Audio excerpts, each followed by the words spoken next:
Hello प्रिय student, आज मैं आपको क्लास 10th का जो मैथ है एनसीईआरटी न्यू बुक 2024 उसके बीच आपके बीच लेकर आ गया हूँ। क्लास 10th का मैथ एनसीईआरटी न्यू बुक 2024 के अंतर्गत आज हमारी जो कि 17 अप्रैल हो गई है, तो 17 अप्रैल के तहत मैं आज आपको 2024 की जो एनसीईआरटी बुक आई है उसके आधार पर मैं आज आपको मैथ पढ़ाऊंगा, तो वीडियो के अंत तक जरूर बने रहें।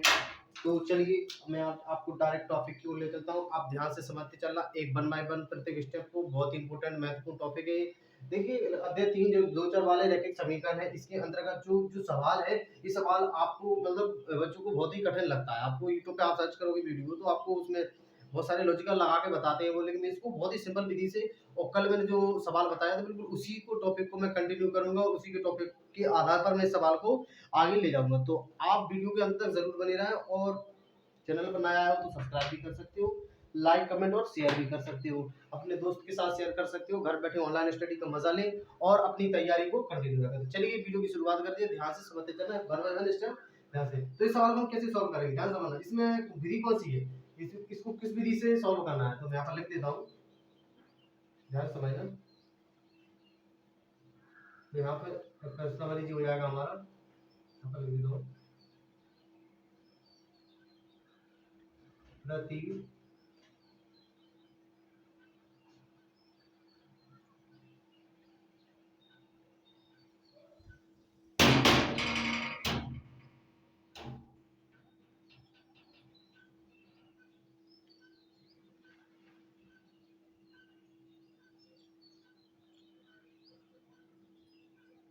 ठीक है। तो इसको हम प्रतिस्थापन विधि से सॉल्व करेंगे। ठीक है, बहुत ही महत्वपूर्ण विधि है प्रतिस्थापन को। इस प्रतिस्थापन से हमें 5 सवाल होते हैं, 2 एग्जाम्पल की दी होगी तो उसकी भी मैं सॉल्व करवाऊंगा। तो प्रतिस्थापन विधि बहुत ही महत्वपूर्ण हो जाती है इस टॉपिक के आधार पर।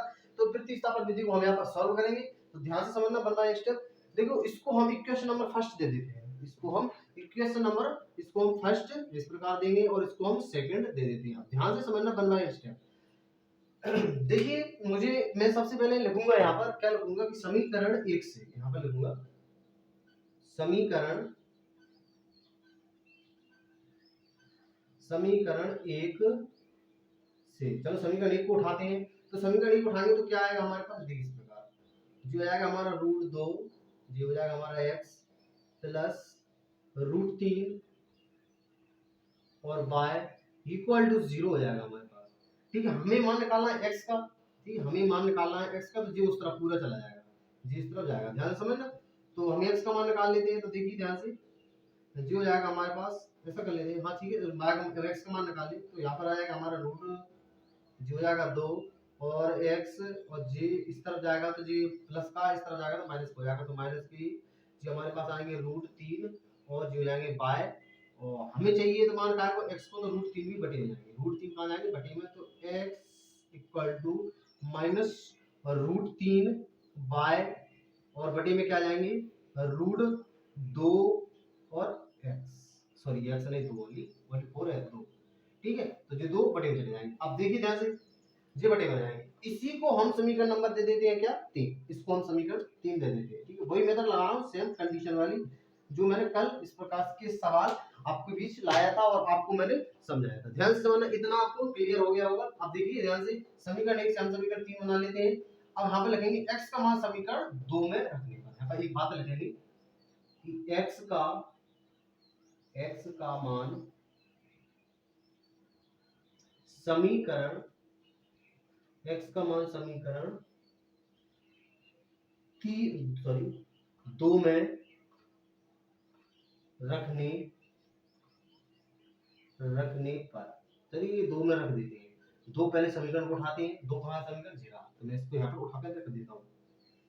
तो यहाँ पर उठा लेता हूँ, तो ये आ जाएगा हमारा √3 और जो हो जाएगा हमारा x और माइनस √8 और y इक्वल टू 0। ठीक है, देखिए x का मान क्या है j है, तो पूरी x की जगह j रख देते हैं। यहाँ पर आ जाएगा हमारा √3 और इस प्रकार हम ब्रैकेट चलेंगे और जो हो जाएगा माइनस और जो हो जाएगा हमारे पास √3 और बाय, इसको मैं थोड़ा बड़ा खींच लेता हूँ, और बटे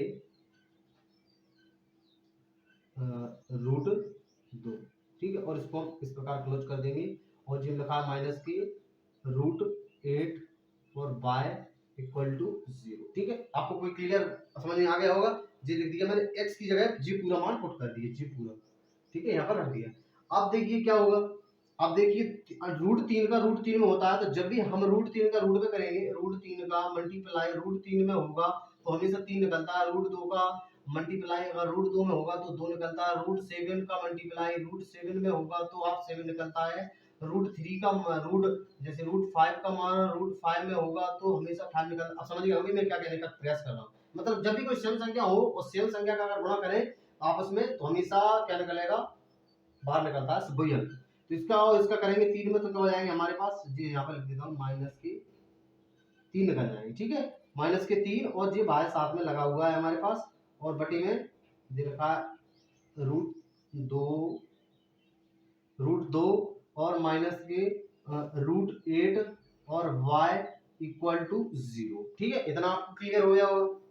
अब यहां से और समझिए, √2 का अब इसमें करेंगे, इसका इसमें करेंगे। ठीक है, तो देखिए √3 जो लिखा है हमारे पास, सॉरी -3y, यहाँ पे लिख देता हूँ -3y और माइनस इसका इसमें करेंगे तो 8 दूनी 16 हो जाएगी। तो कितना आ जाएगा, √16y और पूरे के बटे में कितने आ जाएंगे, √2।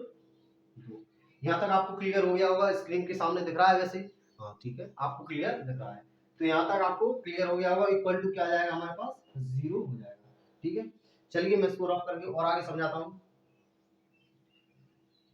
अब हमारा सवाल का जो आंसर है वो बिल्कुल आने वाले हैं। इसके बाद अब क्या करेंगे, देखिए -3y, हम लिख देंगे यहाँ पर -3y माइनस √16। √16 का मतलब क्या होता है, इसके बाहर क्या निकलेगा, 4। कैसे निकलेगा, देखिए √16 मतलब 16 हम क्या लिख सकते हैं, 16 हम ऐसे लिख सकते हैं 4 का होल वर्ग। वर्ग से रूट कटेगा तो क्या बचेगा, ओनली 4, 4 बाहर निकल आएगा। समझ गए ना मैं क्या बोल रहा हूँ, तो ओनली 4 क्या निकलेगा हमारे पास, 4 निकल आएगा। तो यहाँ पर क्या आ जाएगा, √16 की जगह 4, तो यहाँ पर हो जाएगा 4 और साथ में लगा है 22, हो जाएगा 4y और जी गुणा का भाग में जाएगा, भाग का सॉरी गुणा में जाएगा, तो 0 हो जाएगा 0 गुणा √2 और वो गुणा मतलब 0 से टकराएगा वो 0 बन जाएगा, तो इस तरफ तो 0 बचेगा। मतलब यहाँ पर पूरा क्लियर हो गया। इसके बाद देखिए ध्यान से, तो देखिए ये कितना हो जाएगा, 4 और 3 कितना हो जाएगा, माइनस के, हम जुड़ता है हमेशा माइनस माइनस, तो माइनस के 7 और इक्वल टू 0 हो जाएगा। 7 -7 उस तरफ भेजेंगे तो गुणा के भाग में जाएंगे, तो जैसे 0 बटे -7 इसका इसमें भाग देंगे तो क्या हो जाएगा, 0। मतलब कुल मिला के जो y का मान आएगा वो क्या आएगा, 0, खत्म। ठीक है, y का मान 0 हमारे पास आ गया, क्योंकि भाग की संख्या गुणा की संख्या भाग में जाती है, 0 के भाग में जाएगा, जो 0 से टकराएगा वो 0 बन जाएगा। ठीक है, अब यहाँ पर लिखेंगे y का मान 0 हो गया। अब लिखेंगे y का मान समीकरण कितने में रख लेते हैं, आपकी इच्छा। मैं समीकरण 3 में रखूंगा, आप चाहो तो 2 में रख सकते हो, आप चाहो तो 1 में रख सकते हो, आप चाहो तो 3 में रख सकते हो। तो y का मान समीकरण 3 में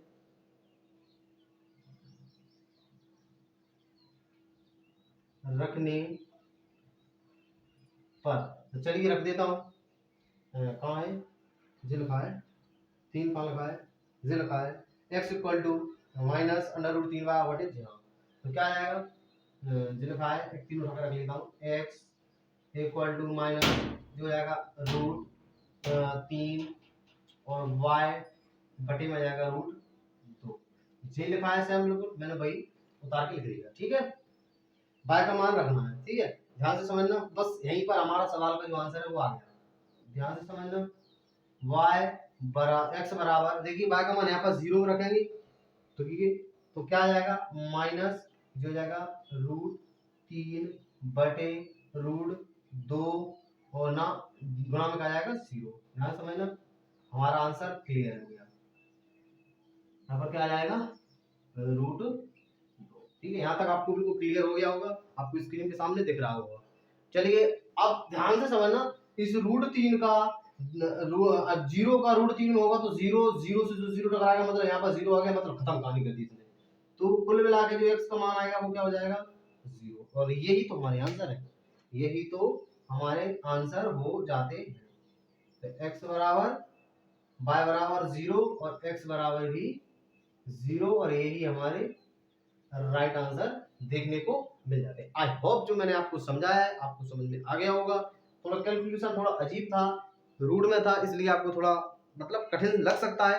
चलिए कोई दिक्कत नहीं है, मैं इसको और कंटिन्यू करूंगा और आपको एक बार और समझाऊंगा, बड़ी इसको बड़ी अच्छे से आपकी प्रैक्टिस करवा देता हूँ। इसी प्रकार के सवाल आपको एग्जाम में देखने को मिलते हैं, तो बिल्कुल बिना डरे आप एग्जाम में जाएं और इस प्रकार मेथड लगाकर आप क्वेश्चन को सॉल्व कर सकते हैं। चलिए मैं एक बार और समझा रहा हूँ, आपको ध्यान से समझते चलना है। और आपको जो सवाल है वो समझ में आया तो प्लीज लाइक और सब्सक्राइब जरूर कर ले, ताकि वीडियो की नोटिफिकेशन आपको सबसे पहले मिल सके। तो चलिए मैं आपको डायरेक्ट टॉपिक की ओर ले चलता हूँ, एक बार और समझ लीजिएगा, मैं ध्यान से समझा रहा हूँ। देखिए ये तो आपकी बुक में दी हुई है समीकरण को, समीकरण दो, तो यहाँ तक क्लियर है। यहाँ पर लिखेंगे हम समीकरण एक से, तो आप जरूरी नहीं है कि मैं यहाँ पर समीकरण एक से लिख रहा हूँ तो आप भी समीकरण एक से लिखो, आप समीकरण दो से भी लिख सकते हो, एक्स का मान या वाई का मान कोई भी निकाल सकते हो, आपकी इच्छा। ठीक है, तो मैंने यहाँ पर लिखा समीकरण एक से समीकरण एक उठा के लिख दिया, पूरा चीज रखा है हमारे पास। अब मुझे x का मान निकालना है, तो जो पूरा पद है उस तरफ भेजूंगा, तो उस तरफ भेजूंगा तो प्लस का है, जिस तरफ आएगा पद तो पूरा हो जाएगा माइनस का। इसके बाद देखिए ध्यान से अंडर रूट लिखा है 2x के गुणांक में, अंडर रूट 2 लिखा है x के गुणांक में, तो ये जाएगा सीधा भाग के गुणांक में, तो x देखिए सेम इस तरफ जाएगा। इसके बाद x का x रहेगा, ये चला गया भाग में, तो समीकरण नंबर 3 हो गया। मैं बोलूंगा यहाँ पर कि x का मान समीकरण 2 में रखने का, क्यों? क्योंकि समीकरण हमने 1 लिखा तो ठीक है हम 2 में रखेंगे। यहाँ पर लिखेंगे अगर समीकरण 2 लेते आप, ध्यान रखिए x का मान समीकरण 1 में रखने पर जो मेथड तो आपको लगाना ही लगाना पड़ेगा। चलिए तो समीकरण यहाँ पर 3 कंप्लीट हो जाता है, x का मान समीकरण 2 में रखने पर समीकरण 2 यहाँ पर मैंने जी उठा के रख दिया सेम। इसके बाद रूट 3 x x की जगह मैंने क्या रख दिया, जी पूरा मान रख दिया, जी रख दिया उठा के, और माइनस का जो माइनस हो जाए, और 8y के 8y इक्वल टू 0 को 0 से। इसके बाद और देखिए रूट 3 का रूट 3 में करेंगे तो मैंने समझा दिया, रूट 3 का हमेशा रूट 3 होता है तो 3 हो जाता है, माइनस का माइनस हो जाता है, बाय का बाय लगा है, बटे रूट 3 के रूट 3 लगे, माइनस का माइनस 8 अंडर रूट 8 बाय का बाय इक्वल टू 0 जी हो गया।